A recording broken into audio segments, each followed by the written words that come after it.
Bonjour. Bonjour tout le monde. De vous accueillir ici pour un événement très spécial aujourd'hui. J'aimerais aussi remercier tous les invités des médias et spécialement nos invités ici à la table d'être venus de très loin pour être avec nous aujourd'hui.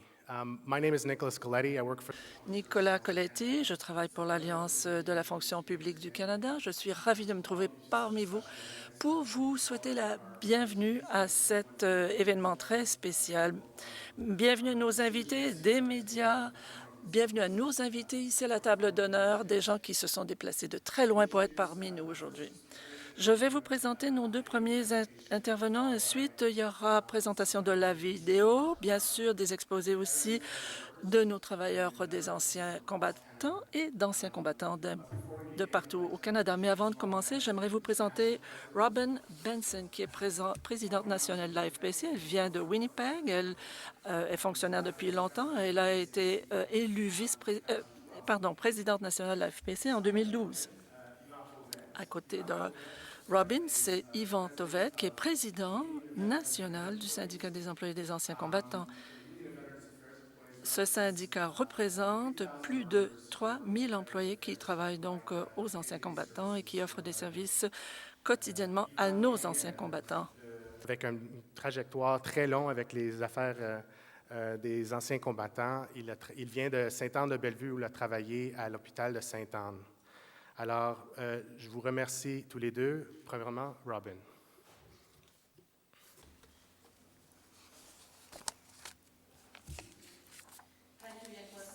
Merci, Nicolas. Nous sommes ici aujourd'hui parce que ce gouvernement est en train de trahir la confiance d'anciens combattants.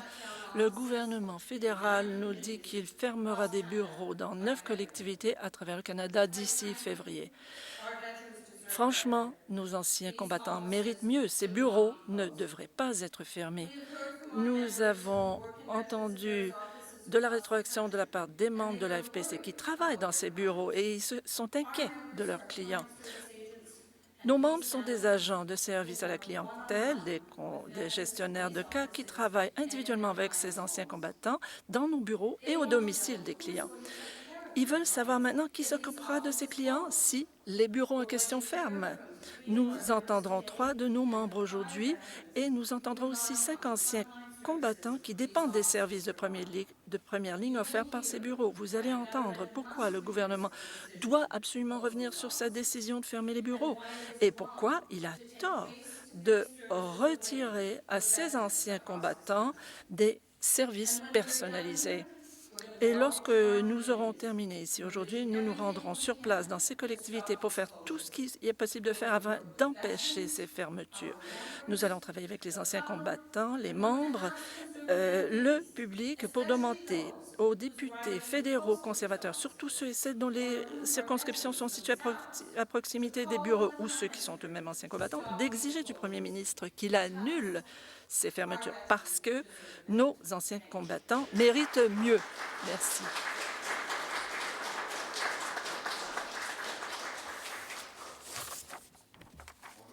Toutes, merci d'être ici aujourd'hui.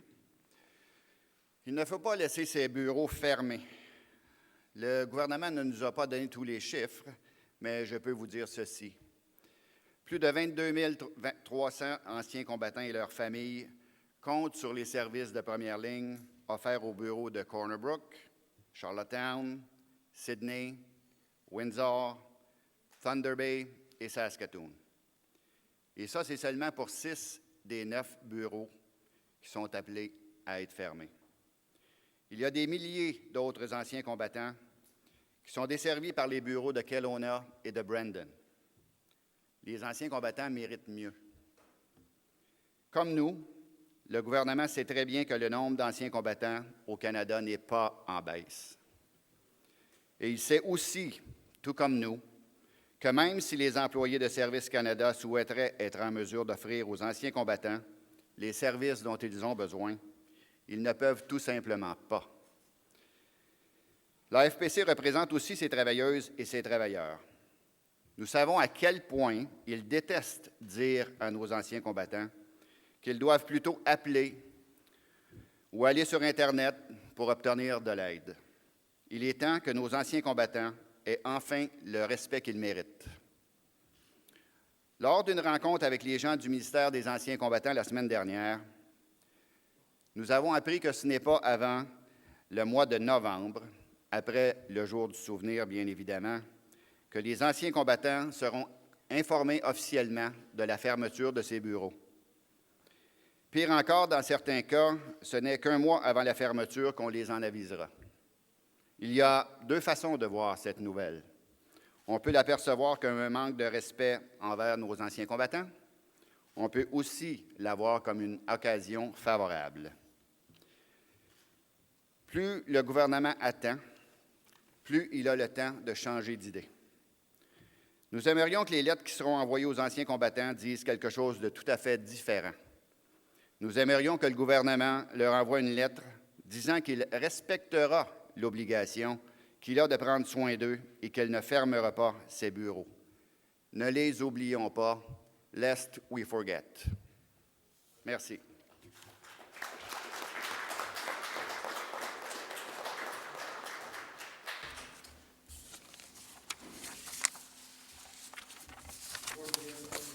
Merci à Robin, merci à Yvan. Avant d'entendre nos invités, nous allons vous présenter une vidéo. L'Alliance, cette année, s'est présentée à Sydney, en Nouvelle-Écosse, pour parler à des travailleurs du d'ACC et aussi pour s'adresser aux anciens combattants qui dépendent des services. Alors, la vidéo qu'on vous présente ici est le fruit de ces entrevues.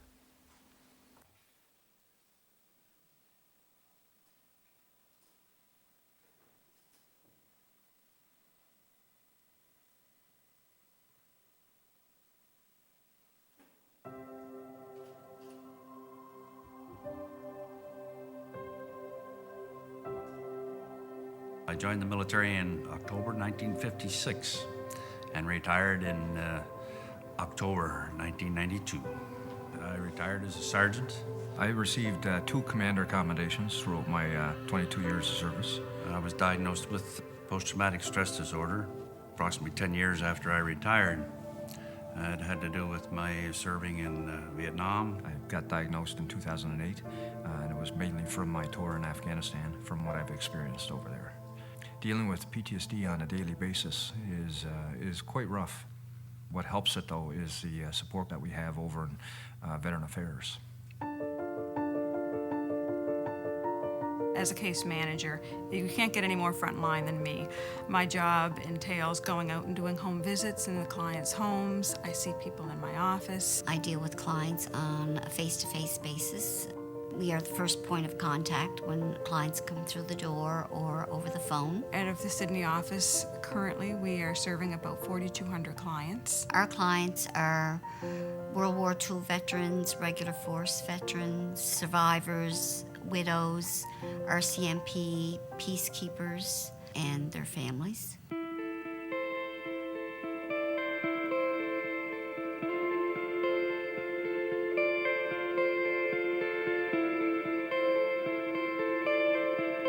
They told us it was because of lack of work, which is completely untrue. We are busier now than we've ever been. The immediate reaction, I think, in the room was disbelief. Pretty well everybody in the room said the same thing. What's going to happen to our clients? What's going to happen to our veterans? Who's going to look after them? This isn't fair to them. They're going to close the office and have us travel, which doesn't make any sense at all. My PTSD does get in the way of me driving. I just get too confused. There's times that I just have to pull over. Veterans live everywhere, not just in the major cities. The government says the veterans are slowly disappearing as time goes on, but that's not the truth. I have a gentleman who served in Afghanistan. He's in his early 30s. He suffers from post-traumatic stress disorder, depression, and obsessive-compulsive disorder. He comes in every week to see me, just so I can help him. I'm 46 years old. I have 2 young boys. I got a lot of life left. And there's a lot more like me out there. When they went to war, they were promised that the government of Canada would look after them from the day they enlisted to the day they died. I served for 22 years, proudly, as a Canadian soldier. Now I feel that my government has betrayed me and let me down.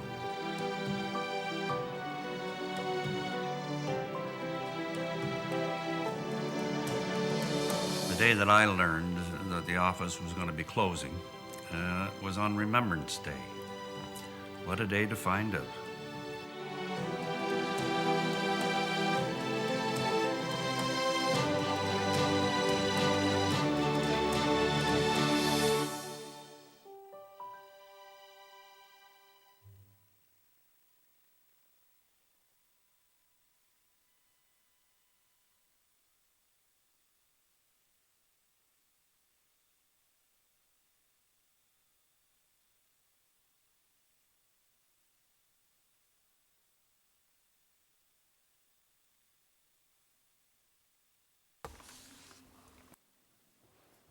Thank you. Merci beaucoup. Maintenant, nos invités. Nous allons commencer avec Ron. Ron, s'il vous plaît.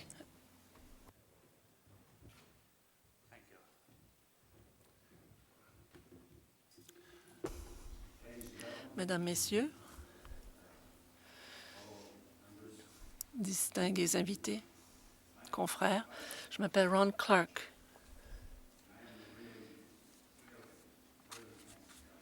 C'est moi le beau bonhomme là dans la vidéo que vous avez vue. Peut-être qu'il y en a qui ne sont pas tout à fait d'accord avec moi, mais je suis président de l'Association canadienne des vétérans des Forces de la paix des Nations unies à Sydney. Nous aidons les anciens combattants à s'y retrouver dans les bureaux pour qu'ils puissent obtenir l'aide dont ils ont besoin. Les anciens combattants de Sydney, je les connais très bien. Le gouvernement dit qu'on s'éteint. Ben, regardez-moi, j'ai 73 ans et je ne suis pas près de mourir. En tout cas, pas tout de suite. Beaucoup de nos anciens combattants, les plus âgés, bien sûr, ils meurent, mais les plus jeunes, comme moi, oui, bien sûr, ils vieillissent, et même les jeunes comme Terry et Michael, là au bout, eux aussi, ils vieillissent, ils ont besoin d'aide. On ne peut pas obtenir cette aide-là à Service Canada. Pour les ordinateurs, j'en ai un, mais je n'arrive même pas à l'allumer. Le téléphone, appuyez sur 1, appuyez sur 2, 3, 4. Et moi, avec mon stress post-traumatique, je finis par m'impatienter et je raccroche.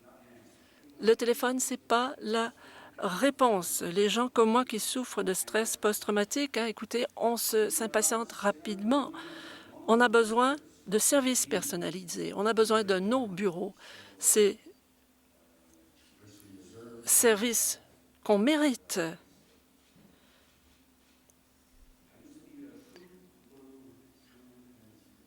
J'étais un vrai conservateur.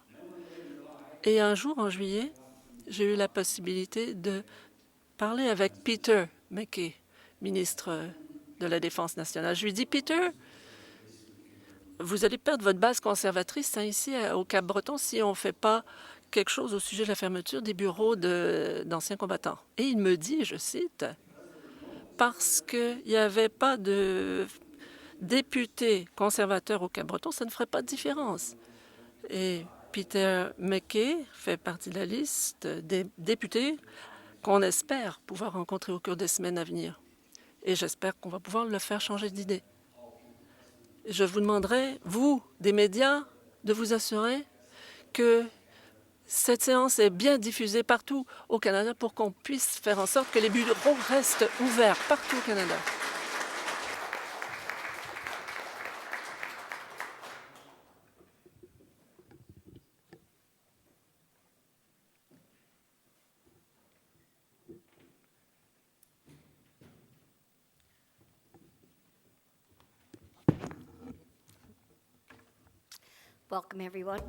Bienvenue tout le monde.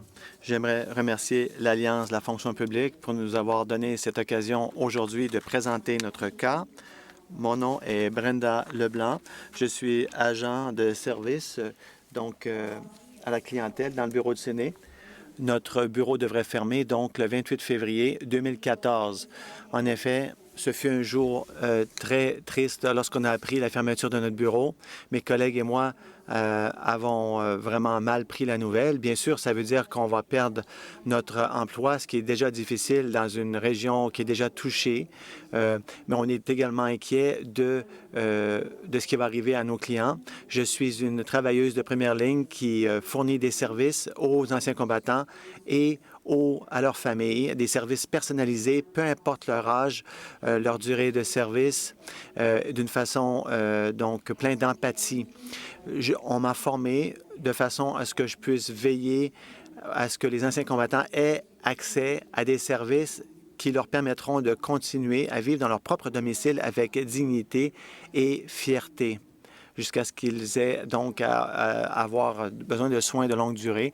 On aide les gens à se réintégrer dans la communauté et dans la main-d'œuvre. Lorsque les anciens combattants ont entendu dire que notre bureau allait fermer, ils n'en croyaient pas leurs oreilles. On a entendu des choses telles qu'il nous faut ces services-là. Le gouvernement ne comprend-il pas qu'on a besoin de vous? À qui devons-nous parler? À qui pourrons-nous parler? Qui pourra nous aider pour avoir accès à nos prestations? Et voilà pourquoi je suis ici aujourd'hui pour défendre le droit de mes clients et demander au gouvernement de revenir sur sa décision de fermer le bureau. Les anciens combattants méritent plus qu'un numéro, mieux qu'un numéro 1866 ou mieux qu'une promenade en voiture de 5 heures pour avoir accès aux services. Les anciens combattants méritent le respect, tout le respect pour les sacrifices qu'ils ont donnés au pays et qui nous permettent d'avoir le pays qu'on a aujourd'hui. Merci beaucoup.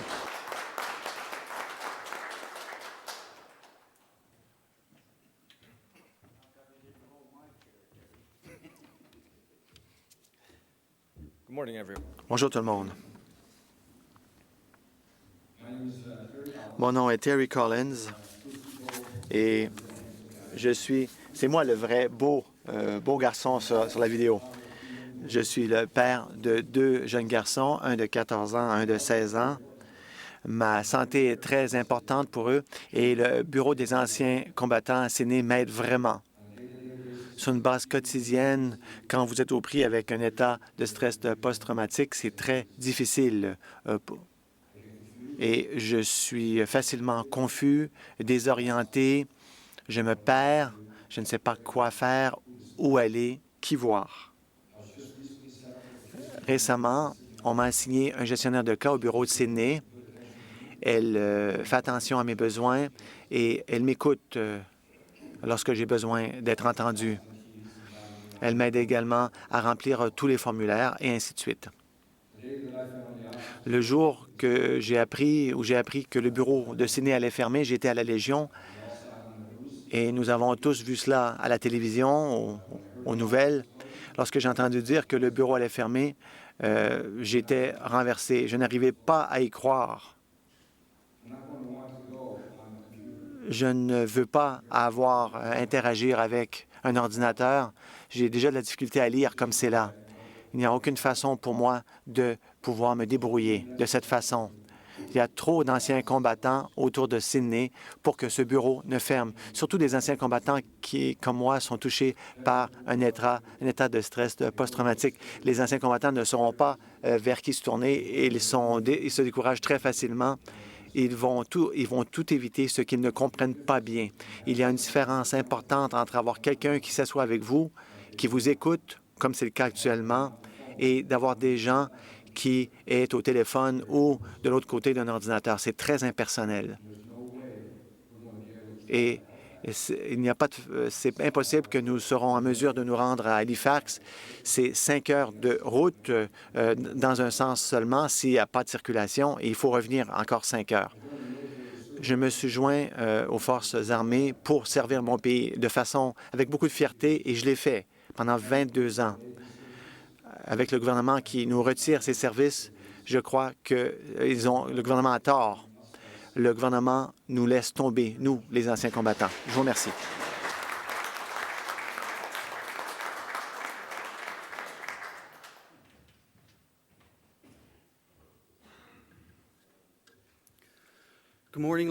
Bonjour, mesdames et messieurs, gens des médias, amis, famille, membres de ma famille, collègues et amis de Terre-Neuve du Labrador. Mon nom est Terry Compton.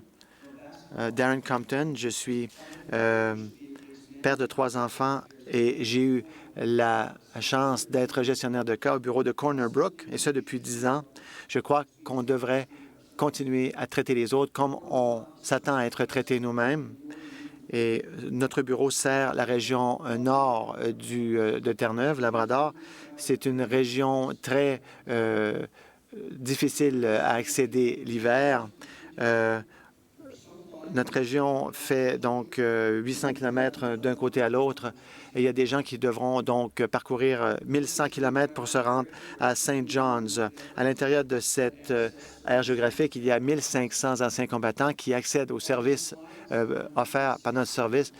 Sur ces clients-là, il y en a 960 qui sont des anciens combattants récents, alors que 360 sont des anciens combattants des Grandes Guerres.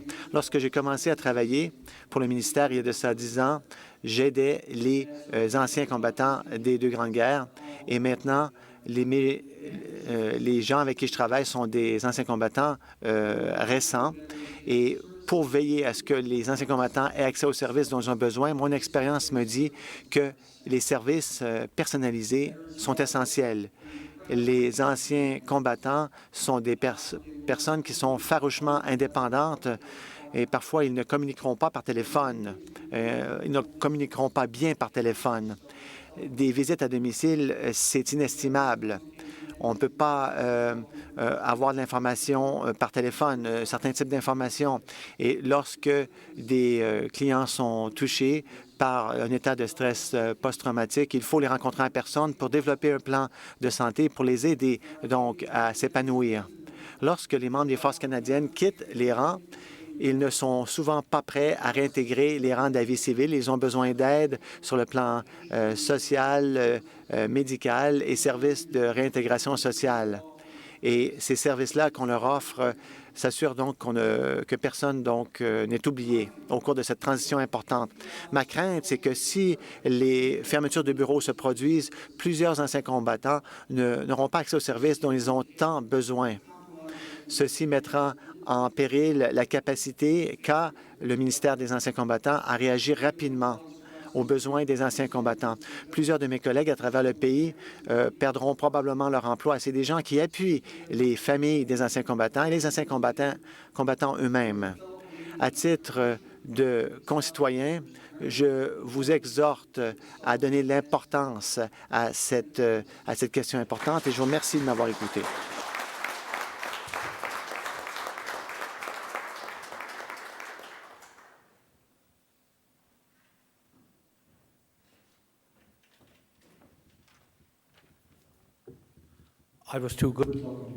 Moi, j'étais trop beau pour paraître dans cette vidéo. Bonjour, mesdames et messieurs. Mon nom est John Yo. Vous pouvez voir que je suis un ancien combattant. Merci pour cette occasion de vous parler aujourd'hui d'un sujet que j'ai à cœur. Et avec la fermeture de ces bureaux de district, je sais, basé sur mon expérience personnelle, que ça choque tous les anciens combattants. Comme le dit le ministère des Anciens combattants, on parle des 2 types d'anciens combattants. Et moi, mon avis à moi, c'est qu'un ancien combattant, c'est un ancien combattant. J'ai été impliqué dans une explosion au cours de ma carrière et je ne sais pas quand ou à quel moment je pourrais souffrir d'état de stress post-traumatique. Avec mes antécédents médicaux, je ne serais pas à l'aise de parler avec quelqu'un, un comptoir, quelqu'un qui n'est pas formé et qui sait comment traiter de ces situations délicates. Le ministère des Anciens combattants a dit que je pouvais aller en ligne pour remplir les formulaires nécessaires. Écoutez, une fois que c'est fait, à qui pourrais-je demander de regarder ma demande pour voir si ça a été rempli de façon adéquate, de façon à ce que cette application, cette demande ne me soit pas renvoyée à maintes reprises? Je suis un ancien combattant récent, mais qu'en est-il des autres anciens combattants qui n'ont pas la capacité ou qui n'ont pas accès à un ordinateur ou à un site Web? Et maintenant, qu'en est-il des gens qui ne sont pas formés de la bonne façon pour travailler avec un ancien combattant? Tous les anciens combattants ont donné leur jeunesse et leur santé à ce pays. Montrons-leur le respect, donnons-leur le respect qu'ils méritent. Au cours de mes 42 années dans les rangs médicaux des forces canadiennes, je n'aurais jamais demandé à un patient ou un client de m'expliquer pourquoi il voulait me voir, moi ou un médecin à un comptoir. Cette procédure se faisait dans un emplacement privé, confidentiel, et non pas n'importe où ou n'importe qui peut entendre ce qui se dit. Non seulement c'était l'éthique qui s'imposait, mais ça aidait à établir de bons liens entre le médecin et le patient. Donc, nous devrions adopter le point de vue des anciens combattants dans ce dossier. Je vais prendre l'exemple d'un ancien combattant à l'île du Prince-Édouard, un ancien combattant de la Deuxième Guerre mondiale qui, à l'âge de 90 ans, a perdu,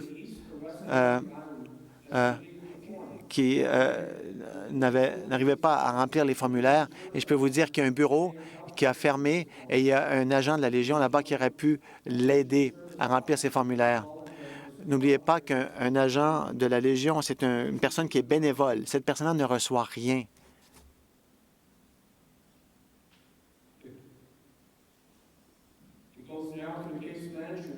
Et ça se retrouve entre les mains du gestionnaire de cas qui sera donc à Saint-Jean-Nouveau-Brunswick ou ailleurs.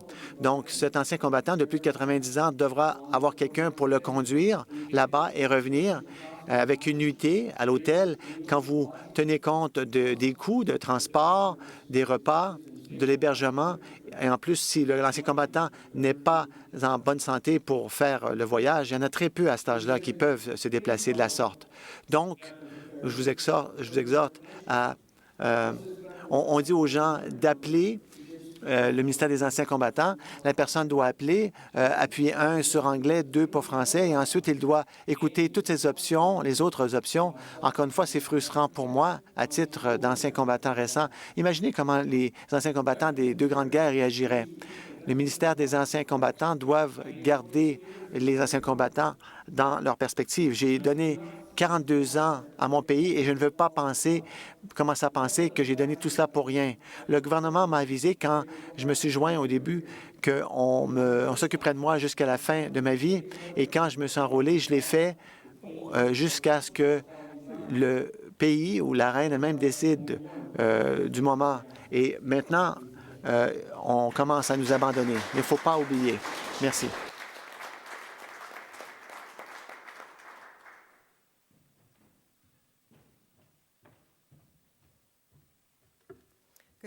Bonjour, je m'appelle Diane Wyszynski. J'ai travaillé pendant 34 ans au bureau de Saskatoon, surtout comme agent des services à la clientèle. J'ai été mutée à Regina quand le bureau de Saskatoon a été déclaré à fermer.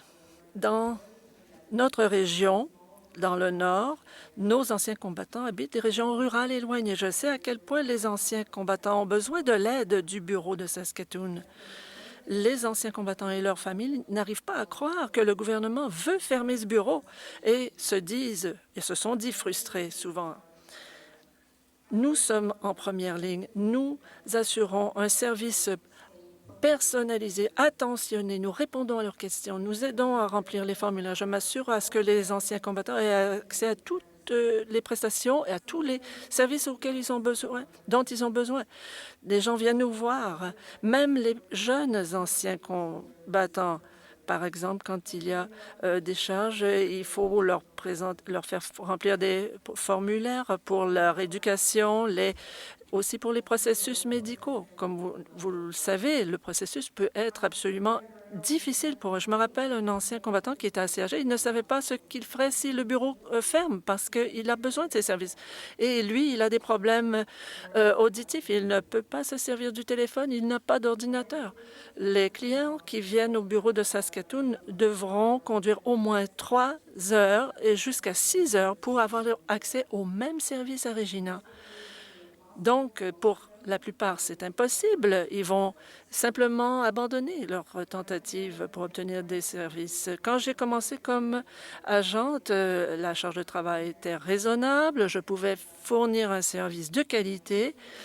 La charge a augmenté, passant de 800 à 2000 clients. et va encore augmenter de 500 si le bureau de Saskatoon ferme. Le ministère n'ajoute pas de personnel dans les bureaux qui sont censés prendre le lest. Ces fermetures ne peuvent pas avoir lieu parce qu'elles auront un effet absolument négatif pour les anciens combattants. Ils méritent beaucoup mieux. Merci donc à tous les anciens combattants pour votre service, vous qui avez défendu notre liberté. Merci de m'avoir écouté.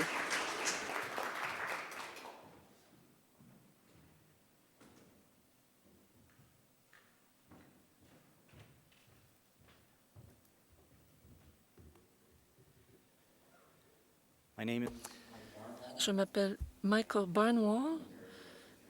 J'ai été militaire pendant 6 ans et demi. J'étais dans l'infanterie. J'ai perdu une jambe en 2006 en Afghanistan. Je suis un très bon exemple, je pense, du fait que ce n'est pas comme si on avait fermé l'armée après la guerre de Corée.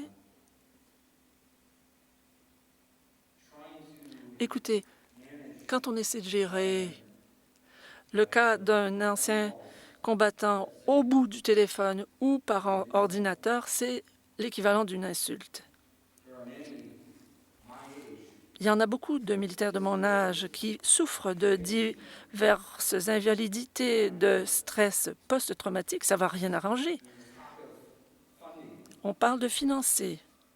Ben écoutez, si vous fermez ces bureaux, peut-être qu'on peut utiliser nos bombardiers, nos nouveaux bombardiers, pour justement essayer de redresser la situation.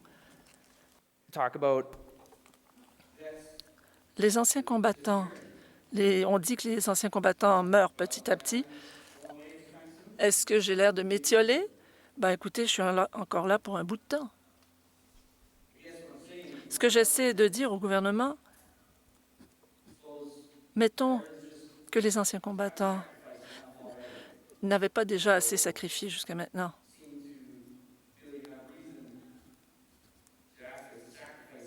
Peut-être qu'ils pourraient nous demander de faire encore des sacrifices.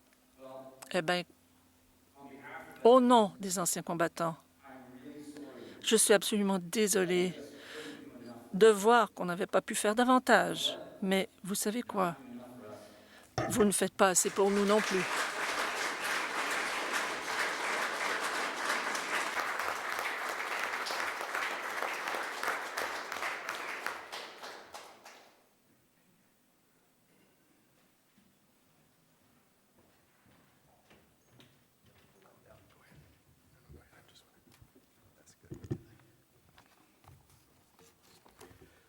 Good morning. Bonjour. Je m'appelle Roy Lamore. Je suis ancien combattant, Deuxième Guerre mondiale, et je dis que suffit. Je suis déçu, je suis troublé par l'attitude du gouvernement dans la fermeture de ces 9 bureaux des anciens combattants.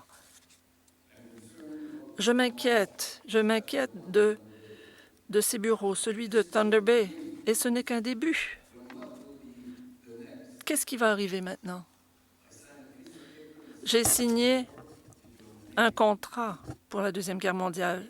Je me suis enrôlé dans la marine. J'ai été fière de pouvoir offrir aux Canadiens la liberté dont nous jouissons aujourd'hui.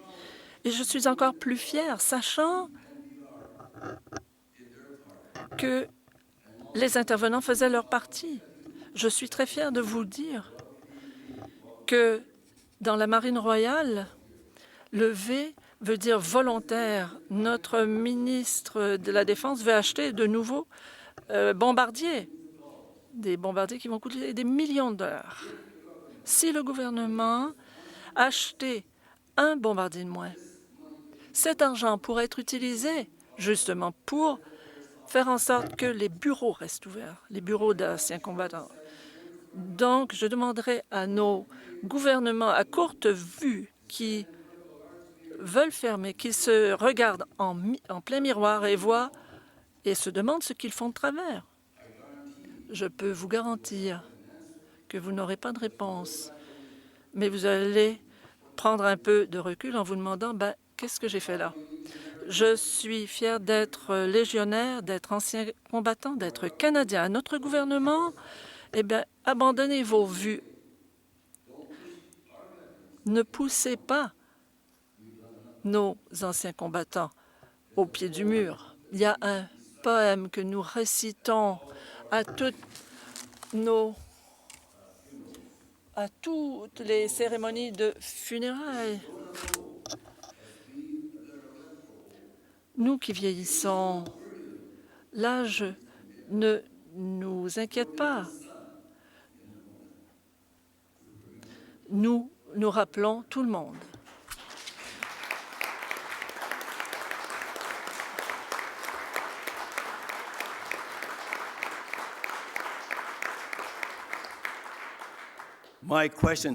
J'ai une question à vous poser maintenant.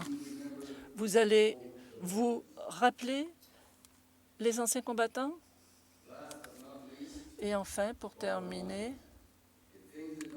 si les choses n'ont pas fonctionné comme on l'avait prévu, on mangerait de la saucisse et de la choucroute.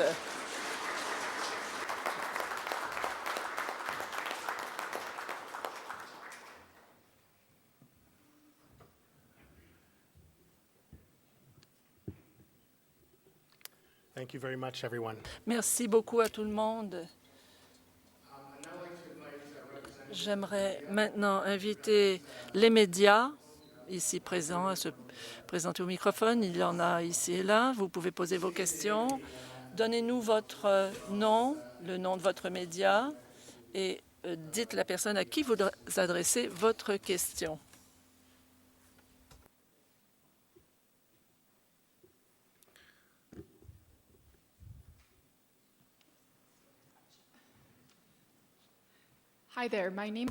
Bonjour, mon nom est Michel Zolio. Je suis journaliste avec iPolitics.ca ici à Ottawa. Je couvre les affaires étrangères et la défense. J'ai parlé à quelqu'un du ministère avant de venir ici à la conférence de presse et ils m'ont donné des chiffres et ils m'ont dit que le portrait des anciens combattants au pays est en train de changer. Ils m'ont dit qu'il y avait environ 50 000 anciens combattants traditionnels par rapport à 77 000 anciens combattants modernes. Est-ce que quelqu'un pourrait nous dire ce qu'il pense de ces chiffres, s'ils vous semblent exacts, et qu'est-ce que ça signifie? Le gouvernement semble les interpréter comme en voulant dire que les chiffres sont en chute, et c'est la raison pour laquelle ils appliquent ces compressions. Yvan, j'ai les chiffres avec moi.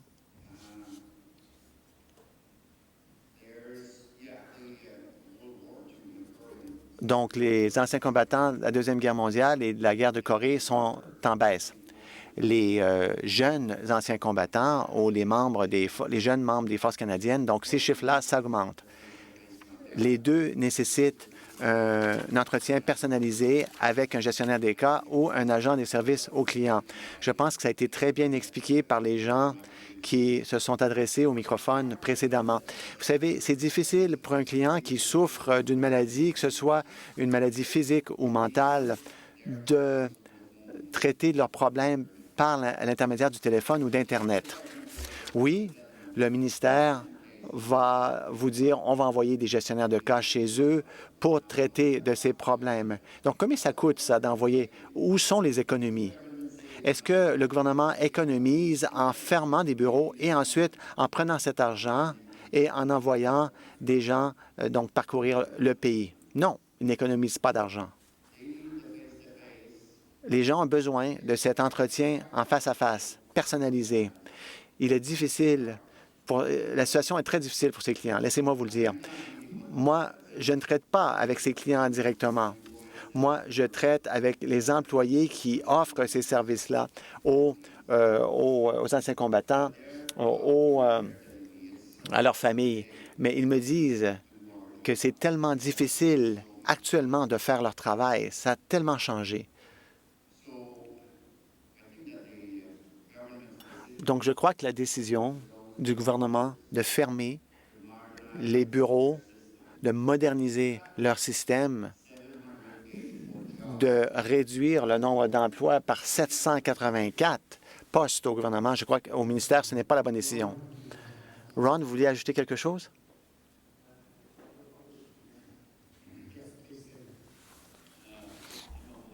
Vous savez qui je suis le beau bonhomme dans la vidéo.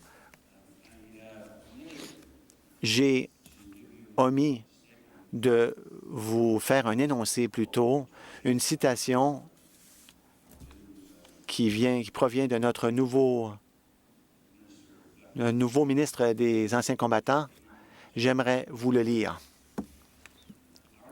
Notre gouvernement s'engage entièrement à offrir aux anciens combattants l'appui dont ils ont besoin pour avoir une vie réussie au-delà de leur service envers le Canada en uniforme.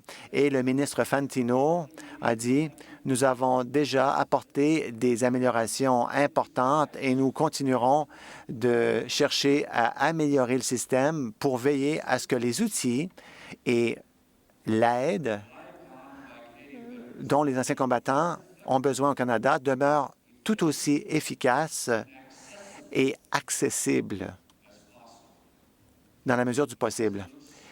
Il a dit qu'il a bien hâte de travailler avec le Parlement et avec ses collègues pour voir quels sont les changements adéquats pour aider à offrir de meilleurs services à ceux qui ont servi le Canada. Monsieur Fantino, j'espère que suite à la rencontre que vous aurez avec nous, que vous allez nous écouter.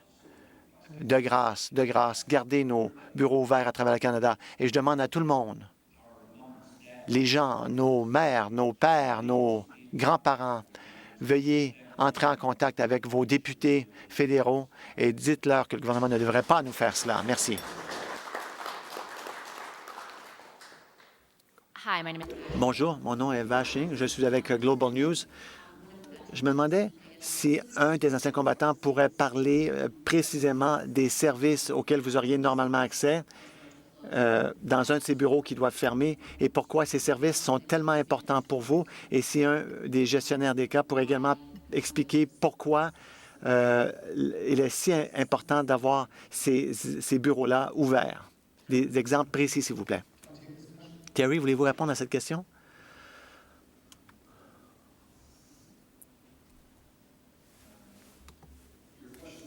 Votre question, pourriez-vous la répéter, s'il vous plaît?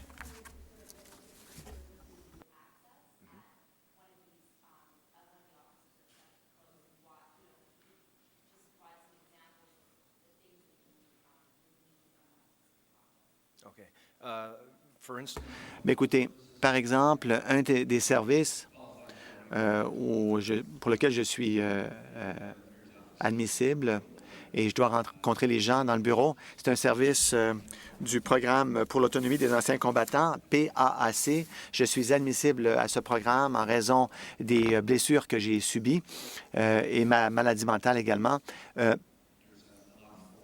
Il y a plusieurs formulaires qui doivent être remplis pour donc avoir accès à ces services. Ça doit se faire sur une base annuelle. Donc, je dois aller au bureau, sur place, pour remplir les formulaires parce que ces formulaires-là, pour moi, écoutez, c'est comme du chinois. C'est très difficile pour moi de comprendre cela. Donc, j'ai besoin de l'aide pour remplir chacune de ces formules. J'espère que ça répond à votre question. Moi, je vais parler au nom des gestionnaires de cas. Et pour poursuivre dans la même veine que Terry, nous avons des anciens combattants qui se présentent dans nos bureaux.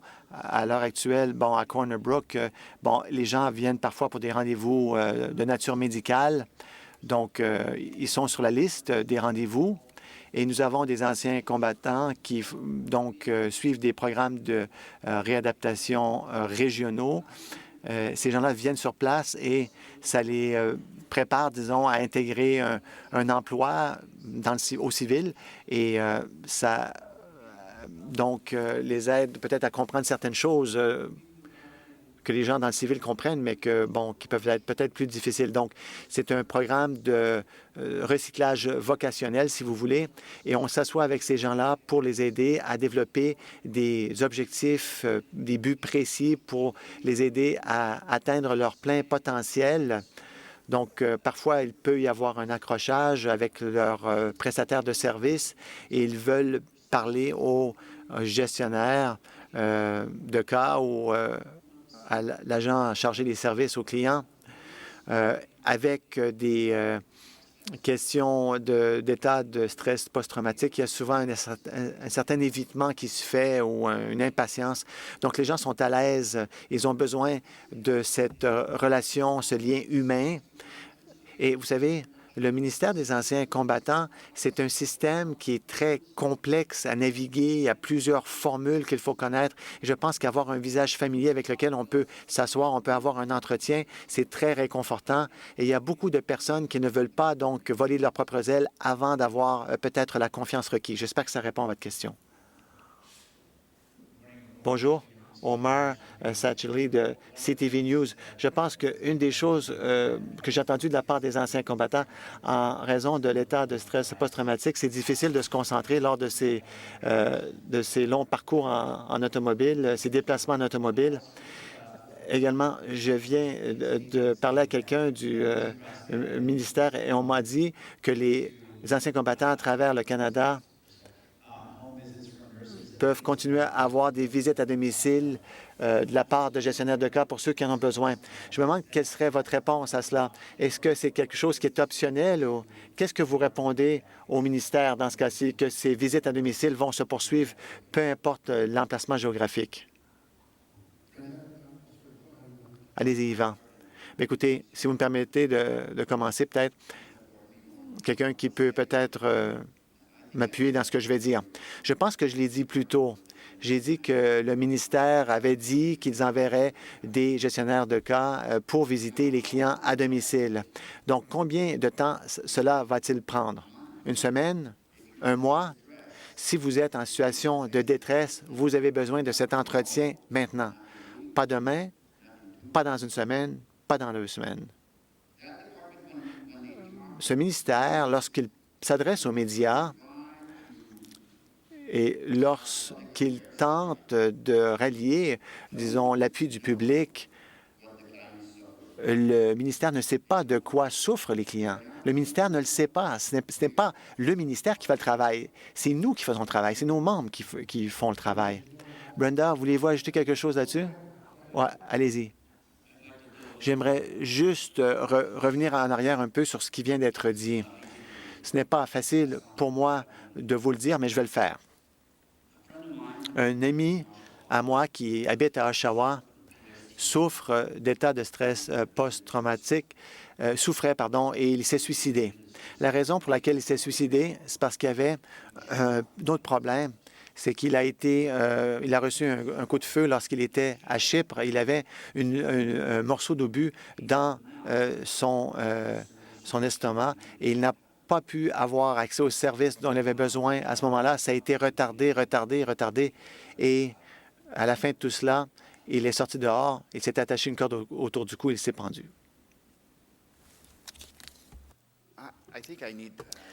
Et j'aimerais rajouter quelque chose là-dessus. Nous savons que pendant un certain nombre d'années, il y a des dossiers qui ont été mis de côté,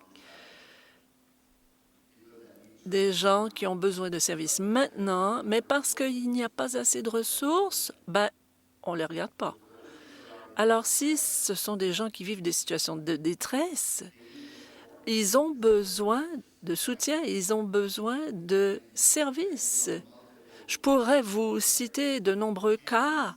Il y a des 10, 20, 40, 85 dossiers qui attendent. Ce n'est pas comme ça qu'il faut traiter nos anciens combattants. Si vous me permettez, encore une fois, je vois ce qui se passe avec les services et ça au quotidien. Et pour revenir sur les gestionnaires de cas, des infirmières qui peuvent faire des visites à la maison, les déplacements écoutez, 800 km, 500 km, 1100 km. Moi, j'ai fait ce genre de déplacement. Ce n'est pas facile quand on est gestionnaire de cas de franchir ces distances, mais avec la nouvelle situation, ce sont des infirmières contractuelles qui font du bon travail, d'accord.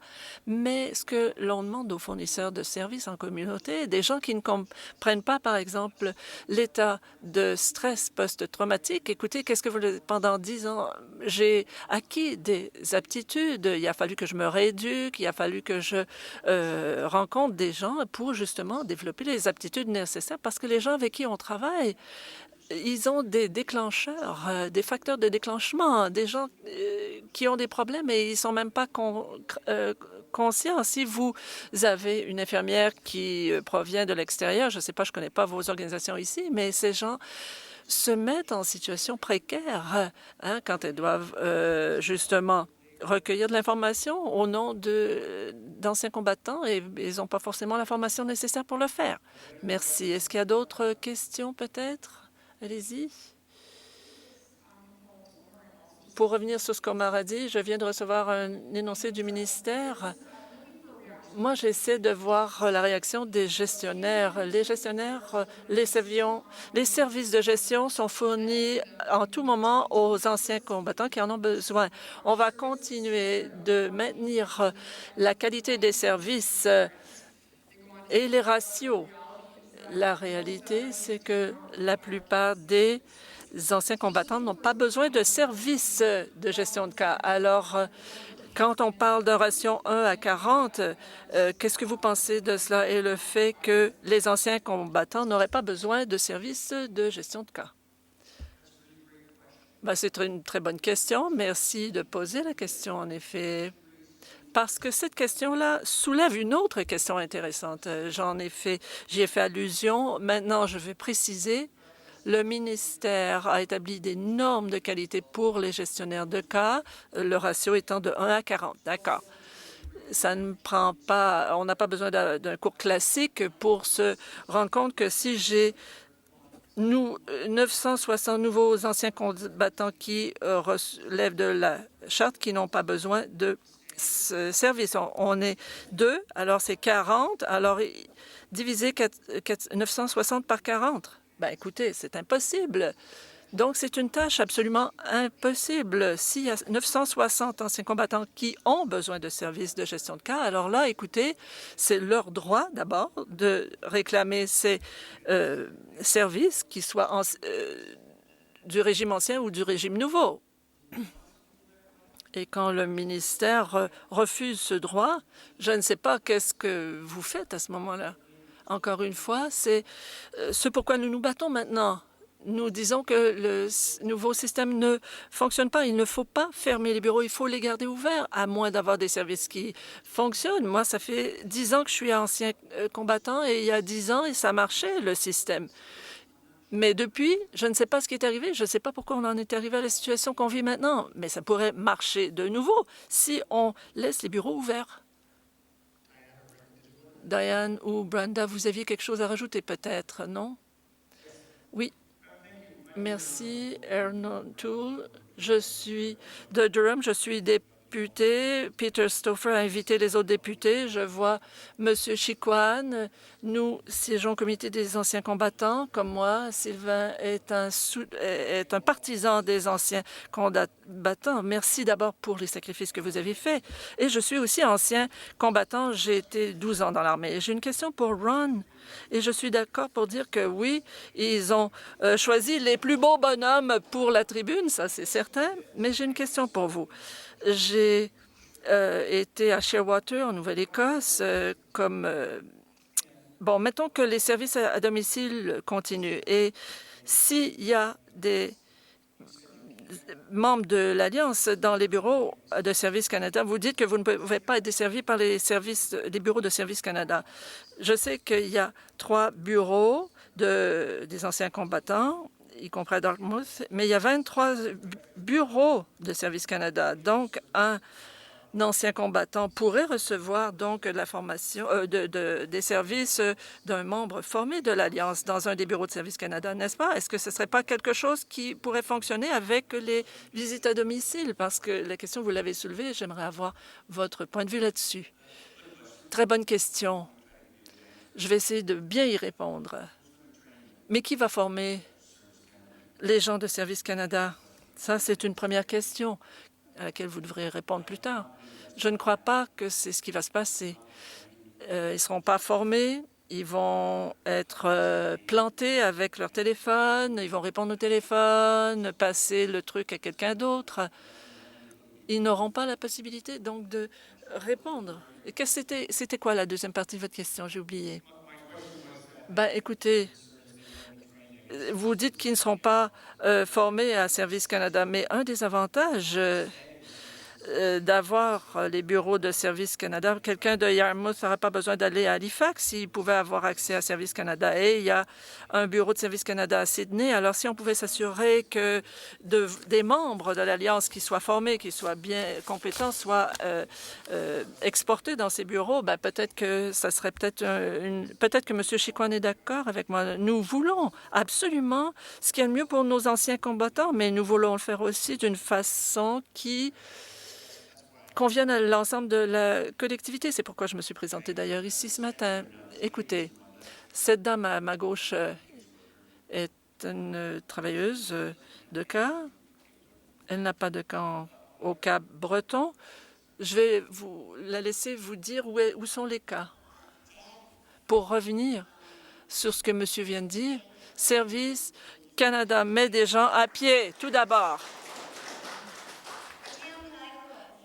Dans la ville où j'habite, il y a un panneau à vendre devant le bâtiment de Service Canada. J'ai des amis qui travaillent à Service Canada, des gens qui n'ont pas reçu de formation quand il s'agit des anciens combattants. Ils ne connaissent rien des programmes des services et ils ne vont pas être formés non plus, d'après ce qu'on sait du moins. Alors, qu'est-ce que ça veut dire pour les anciens combattants? On a beau avoir un bureau de Service Canada, les gens vont vous diriger vers un ordinateur, des gens plus âgés qui ne peuvent pas allumer un ordinateur. Comment voulez-vous qu'ils s'en servent et qu'ils fassent leurs demandes en ligne? Certaines de ces formulaires comportent jusqu'à 30 pages. Alors, je vous mets au défi de remplir un formulaire de 30 pages sans avoir à poser une question. Allez-y en ligne, essayez.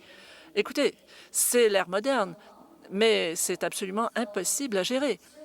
Service Canada n'a pas les gens formés. On a des gens qui ont été formés, comme Diane, comme Darren, comme moi-même. Le gouvernement a dépensé des milliers de dollars au fil des ans pour nous former sur l'utilisation des programmes, des services, pour offrir les services nécessaires aux anciens combattants. Et ce savoir-faire, où est-ce qu'il va aller? Il ne va pas passer à Service Canada, ça c'est certain.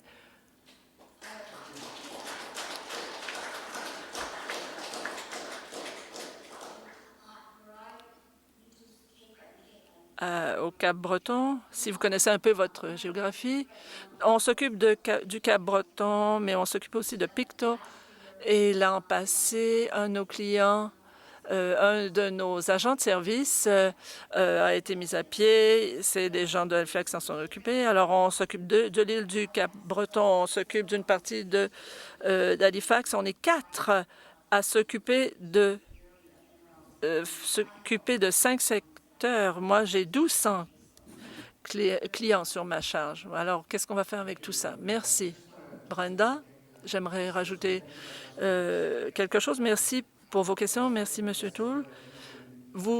Nos invités ne savent peut-être pas que vous avez été nommé secrétaire au commerce international par le premier ministre. Félicitations, mais c'est l'occasion pour vous de saisir l'occasion et de dire au premier ministre qu'il faut garder les bureaux ouverts. C'est peut-être le message que vous pouvez passer aujourd'hui. Merci. J'envoie une note sur la formation, plus particulièrement relativement à ce que Brenda et Ron viennent de dire. Si vous me permettez, j'aimerais ajouter quelque chose sur Service Canada. Il y a eu sous-traitance des appels, des services d'appel. Et Service Canada a sous-traité à une compagnie privée appelée Quantum. Donc, bien sûr, ils répondent aux anciens Canada, mais ce ne sont pas des employés d'anciens combattants. Et c'est pourquoi nos clients sont tout mêlés. Ils passent de Service Canada à un bureau de district ou à une autre compagnie privée qui s'appelle Croix-Bleue Médavie. Ça n'a pas de bon sens. Ce n'est pas du bon service aux anciens combattants. Pour avoir les soins personnalisés à Service Canada, ben écoutez, c'est pas qu'ils n'ont pas déjà du travail à faire, ces gens-là. Ils vont reprendre le lest de 784 agents de service à la clientèle et des 9 bureaux qui ferment. Ils sont pas déjà surchargés de travail. Merci, Michael. Merci. Paul Dewar, député de Ottawa Centre. J'aimerais revenir sur ce qui vient d'être dit ici.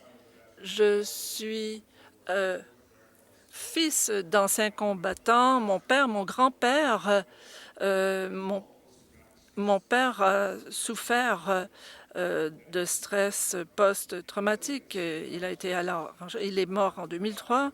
Mais une des choses qu'il m'a déjà dites, et c'était clair, nous ne faisons pas assez pour les anciens combattants. Et ça, c'est déjà ce qu'il disait. Ce qu'il faut reconnaître, c'est qu'on a ici une capacité à Ottawa. Les gens le savent.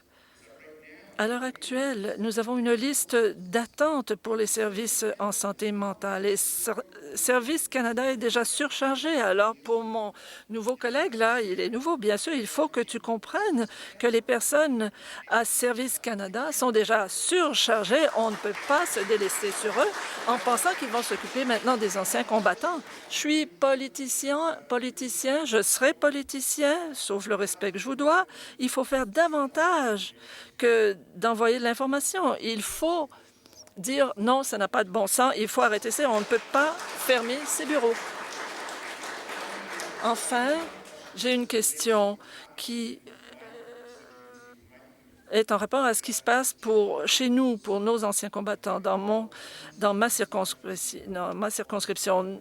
Donc, on parle des anciens combattants de l'ère moderne et de l'ère plus ancienne.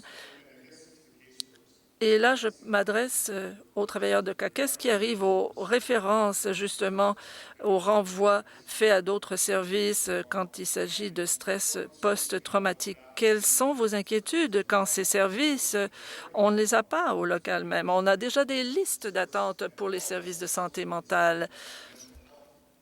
Et puis, on sait que les anciens combattants, ont des problèmes. C'est eux qui ont servi notre pays. Alors, qu'est-ce qui se passe au niveau des services de santé mentale et qu'est-ce qui arrive aux personnes qui ont besoin de ce soutien en santé mentale quand les bureaux ferment? Merci. Merci de votre question. Je sais que votre question vient du cœur, ce qui est très important.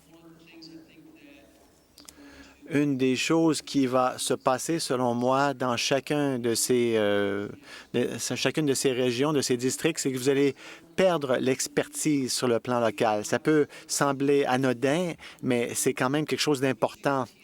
Quand vous parlez d'état de stress post-traumatique, on parle du personnel des Forces armées. Le personnel médical dans nos collectivités se concentre sur d'autres types d'autres secteurs de la santé mentale. Lorsque je quitte mon bureau et que mes collègues quittent leur poste, l'expertise sera perdue à jamais. Et à Terre-Neuve, nous n'avons pas, à l'heure actuelle, de clinique spécialisée.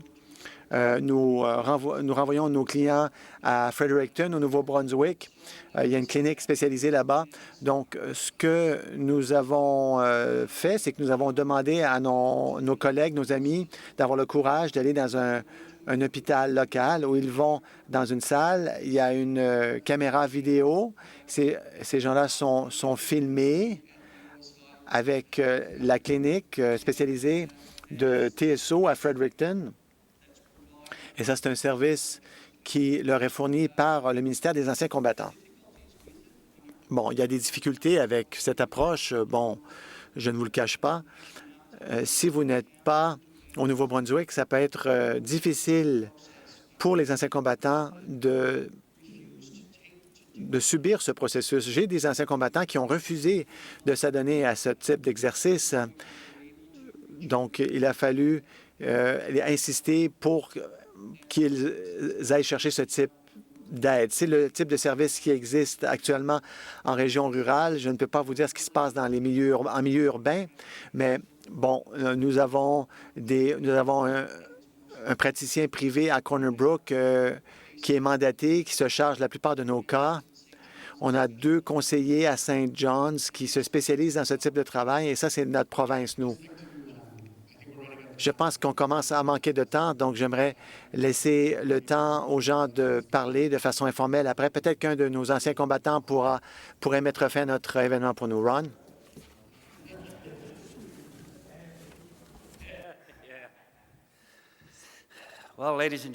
Mesdames et messieurs, vous avez entendu nos exposés, et ces exposés viennent tous du cœur. Nous avons des gens qui ont beaucoup de connaissances et d'expérience ici à l'avant. Ces gens-là vous ont dit comment ils se sentent, ce qu'ils pensent, et moi je vous ai dit ce que je pensais également. Nous espérons que vous allez aller de l'avant et répandre la nouvelle à votre mère, votre père, vos grands-parents, vos petits-enfants, vos enfants, et nous aider à convaincre le gouvernement, convaincre que nous avons besoin de nos bureaux en place à travers le Canada de façon à pouvoir avoir nos entretiens personnalisés. Je vous remercie. Thank you.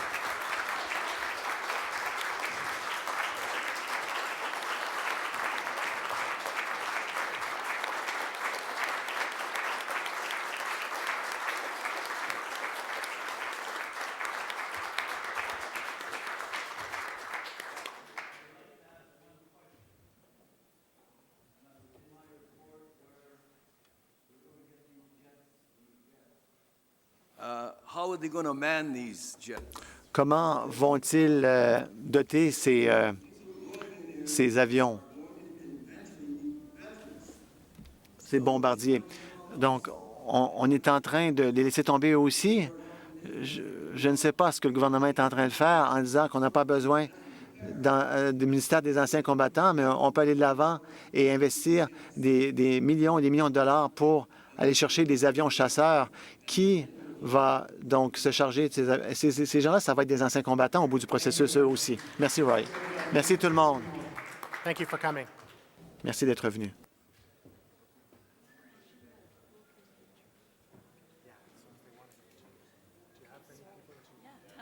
Okay, so